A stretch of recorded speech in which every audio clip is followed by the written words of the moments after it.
There was a time when Russia's president, Vladimir Putin, expected that the war in Ukraine would only last a matter of days. He predicted his mighty Russian army would march all the way to Kyiv and claim victory in no time at all.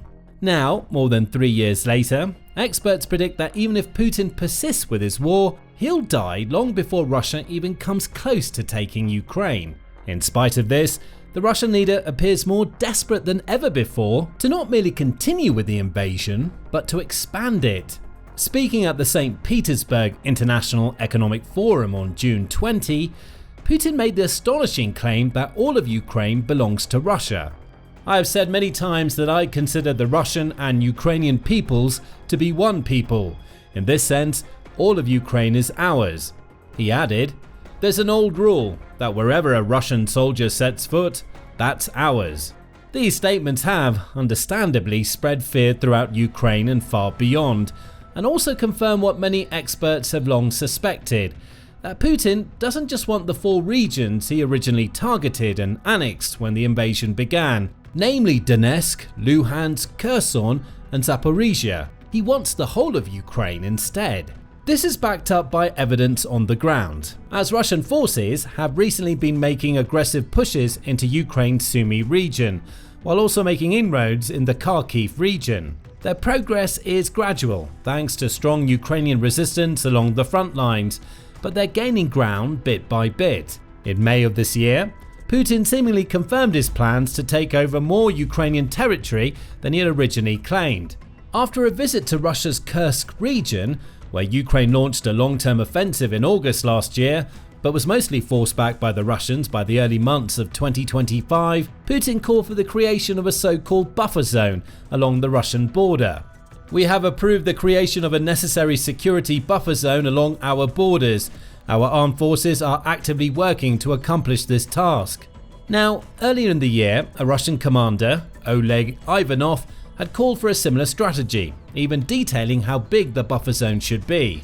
"It's crucial that this zone be no less than 20 kilometers wide and preferably 30 kilometers, extending deep into Ukrainian territory."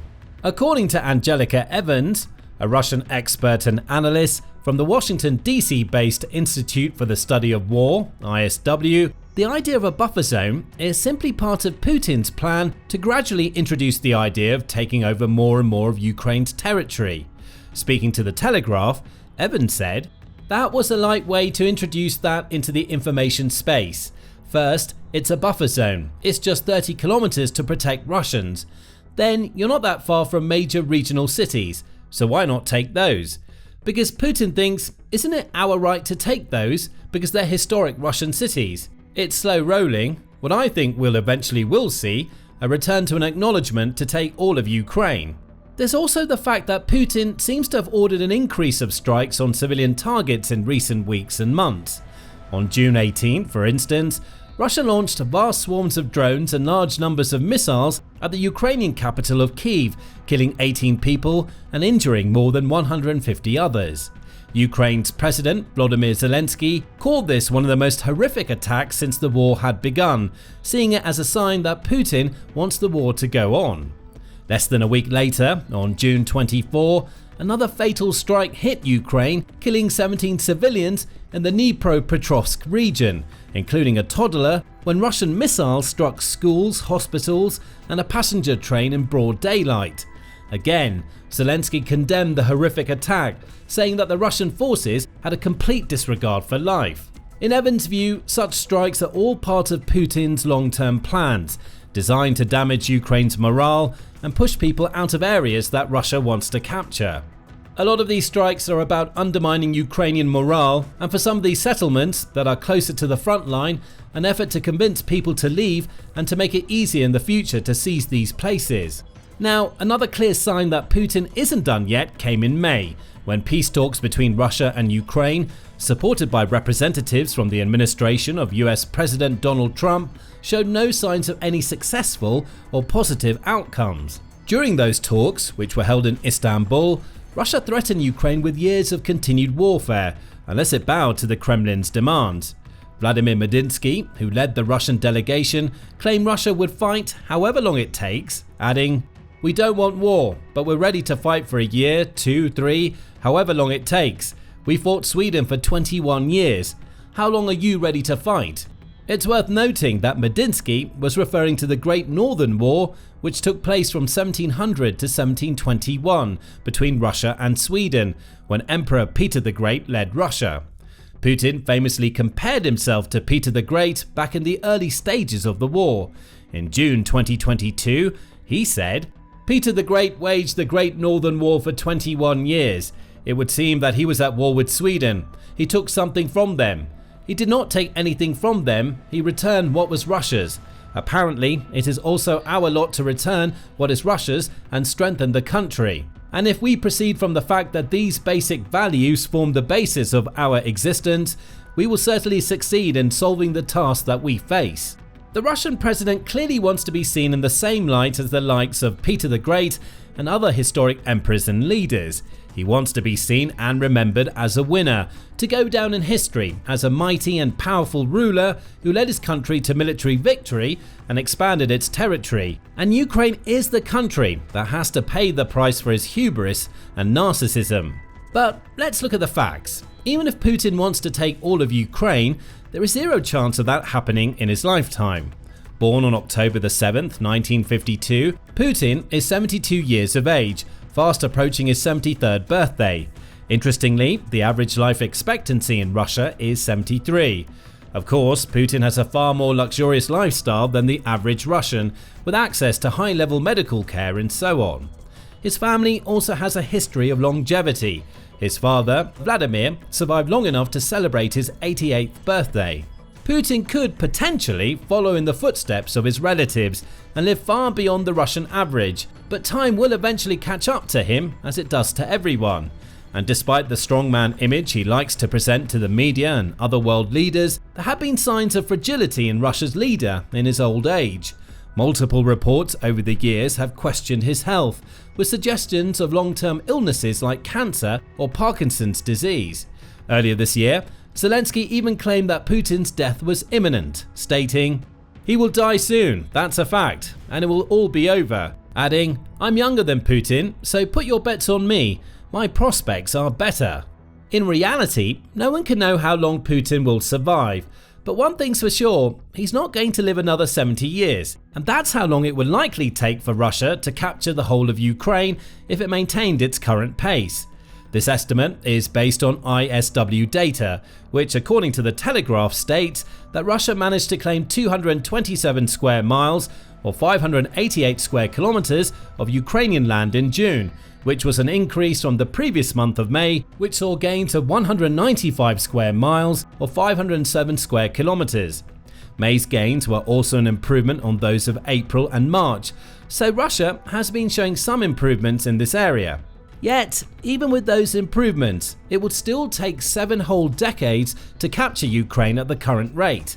And that's without taking into account numerous other factors and possibilities, like the very real possibility that Ukraine may continue to launch more successful counterattacks, take back lost land, and continue striking deep into the heart of Russia, as it did in the recent Operation Spiderweb drone strikes. If Ukraine's armed forces can maintain the momentum they've shown in recent times and continue with their excellent strategy of targeting the most valuable and important pieces of the Russian war machine, they could easily slow down the rate of Russia's territorial gains, prolonging the war even further and piling more pressure onto Putin's shoulders. For example, Ukraine has repeatedly struck at important logistical targets in occupied territories and on Russian soil. Targets such as oil depots, railway lines, bridges, trains, production plants, weapon factories, air bases, and so on. When Ukraine hits locations like these, it deals a huge blow to Russia's war plans, causing chaos, delays, and disruption, and forcing the Russians to rethink, readjust, and use more time and resources repairing the damage and getting themselves back on track. All of that once more weakens the Russian position and prolongs the conflict, giving Ukraine more time and breathing room to regroup, reorganize, and regain lost ground. And every time Ukraine successfully recaptures a lost piece of its territory, that too sends Russia right back to square one, as they have to dedicate more time, manpower, and military resources to yet again attempt to retake those regions. Plus, as seen in the Ukrainian Kursk offensive of last year, Ukraine even has the ability to cross over the Russian border and take home ground from the Russians. During that offensive, Ukraine at one point held control of dozens of settlements and almost 500 square miles of land. It also captured hundreds of Russian soldiers, planted anti-tank and anti-personnel mines across the region, and destroyed key pieces of Russian infrastructure and military hardware. Of course, the Ukrainians were eventually forced out, but this is just another example of the back-and-forth nature of the conflict. Indeed, even though Russia is manifestly making gains in some important areas, there are actually many positions along the front lines where the war is more of a stalemate situation. A recent Center for Strategic and International Studies (CSIS) study, for example, found that in certain regions, Russia was making gains at a veritable snail's pace. Russian forces have advanced an average of only 50 meters per day in such areas as Kharkiv, slower than during the Somme offensive in World War I, where French and British forces advanced an average of 80 meters per day. The report continues. Russia's siege of approximately 5,000 square kilometers of territory in Ukraine since January 2024 has been paltry, amounting to less than 1% of Ukrainian territory, and has occurred mainly in Donetsk, Luhansk, and Kharkiv oblasts. This shows just how little progress Russia is actually making. Luhansk is a particularly illuminating example of this. This was one of the main regions Russia initially targeted in its invasion, and it had a huge head start in terms of capturing it, since Russia-backed separatists had seized control of large parts of the area way back in 2014. Still, even having occupied most of the territory for several years, Russia only just announced the complete capture of Luhansk. On July 1st, Leonid Pasenchnik, the Moscow-appointed head of the region, stated, "Just 2 days ago, a report was released stating that the territory of the Luhansk People's Republic has been completely liberated 100%. While Russia seemingly celebrates this news, the fact of the matter is that it took them over 3 years to take a territory that was arguably the easiest one to capture.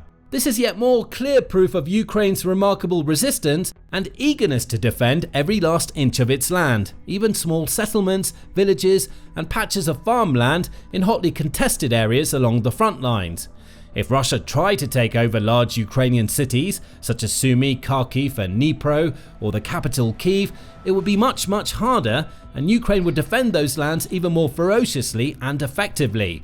The capture of a single city could take years of effort and come at a cost of countless Russian lives. And speaking of Russian lives, it's also worth remembering that Russia recently crossed the miserable milestone of 1 million estimated casualties, with more than 250,000 Russian soldiers believed to have been killed so far, and over 750,000 more wounded in the war. In response to these horrendous figures, Putin has ramped up recruitment in various ways.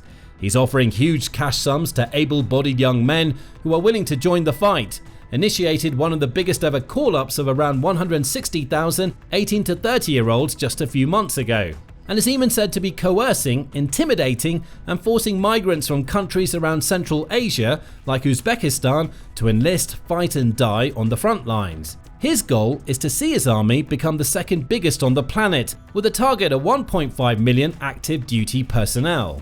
But Russia doesn't have an infinite supply of willing and able men to fight in this war. It cannot keep sending wave after wave of troops to their doom, throwing lives away with reckless abandon, and hoping that its brute force approach will eventually prevail. Its numbers will dwindle, more lives will be lost, more Russian families will grieve the loss of their sons, brothers, fathers and husbands, and many will blame Putin and grow increasingly resentful of the Kremlin's leadership. And while Putin has long displayed a disregard for the opinions of the Russian masses, it will hurt his ego and certainly damage his legacy if Russia's losses continue to mount up, as they inevitably will if the war goes on. It's not just men that Russia will run out of, should the war rage on for decades to come. Equipment such as tanks, armoured vehicles, fighter jets, air defence systems, drones and missiles will also diminish over time. Indeed, many reports suggest that Russia is already facing something of a crisis in regard to its military hardware, as the previously mentioned CSIS study states. Russia has lost substantial quantities of equipment across the land, air and sea domains, highlighting the sharp material toll of its attrition campaign. Since January 2024, for example, Russia has lost roughly 1,149 armoured fighting vehicles, 3,098 infantry fighting vehicles, 300 self-propelled artillery, and 1,865 tanks. Even more noteworthy, Russian equipment losses have been significantly higher than Ukrainian losses, varying between a ratio of 5-1 and 2-1 in Ukraine's favour. Countless other reports and experts agreed that Russia's equipment losses are staggering, with Nikolai Mitrokhin, a researcher at Bremen University in Germany, saying, "Armoured vehicles are being put out of use with a horrifying speed. The production of new ones and the restoration of damaged or mothballed ones is far behind the losses." Mitrokhin even said that Russia's existing supply of vehicles would only last mere months if it continues to suffer losses at the present rate. This is yet more proof of how unsustainable the war is from Russia's perspective. For all Putin's claims of his incredible army and its vast stocks of equipment, the invasion has taken a dramatic and devastating toll on those stocks, and Ukraine continues to regularly take out Russian air defense systems, jets, tanks, vehicles, and infrastructure. Every time that happens, it represents not just a loss of important military hardware, but also a blow to the Russian economy, since some of this equipment is worth tens or even hundreds of millions of dollars. And speaking of the economy, that's arguably the least sustainable element of Putin's entire plan. Not long after the invasion began, numerous countries across the world imposed sanctions on Russia, freezing assets and restricting trade with Moscow. At first, this didn't have such a big impact on the Russian economy, and Putin made multiple boasts about how Russia had withstood the sanctions and was continuing to thrive and prosper in the face of financial punishment. But the situation has massively degraded in recent days. Indeed, at the St. Petersburg International Economic Forum, Putin had to watch, frustrated and enraged, as two of his country's leading financial experts warned of an upcoming recession. First, Russia's Minister for Economic Development, Maxim Reshetnikov, said, "Based on current business sentiment, it seems that we are on the brink of transitioning into recession." Then, the head of the Russian Central Bank, Elvira Nabiullina, added, "We have been growing for 2 years at a fairly high rate due to the fact that free labor resources were used.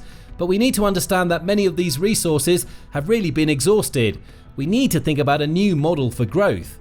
Countless statistics reinforce these claims, like the fact that Russia's National Wealth Fund has fallen to just $36.4 billion, while it was in excess of $113 billion before the war began.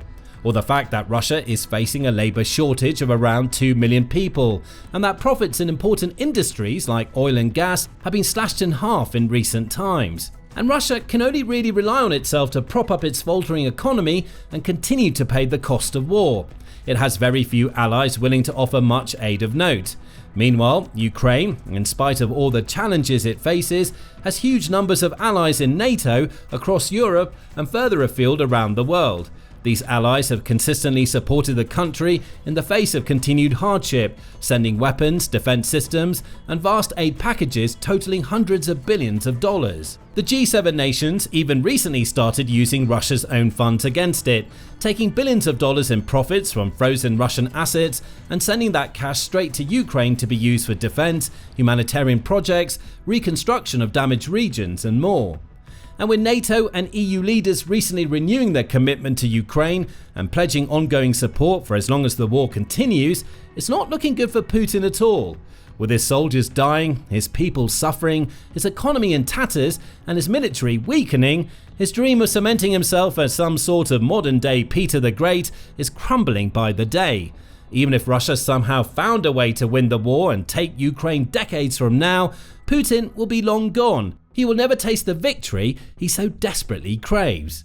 Now, check out our recent video on Russia's slipping summer offensive to learn more about how Putin is losing momentum, or discover how Canada and other G7 nations recently hit the Kremlin where it hurts the most, in their wallets, through the exciting new ERA initiative. And finally, subscribe to our news channel too for more regular day-by-day updates of the most important developments from the front lines and beyond.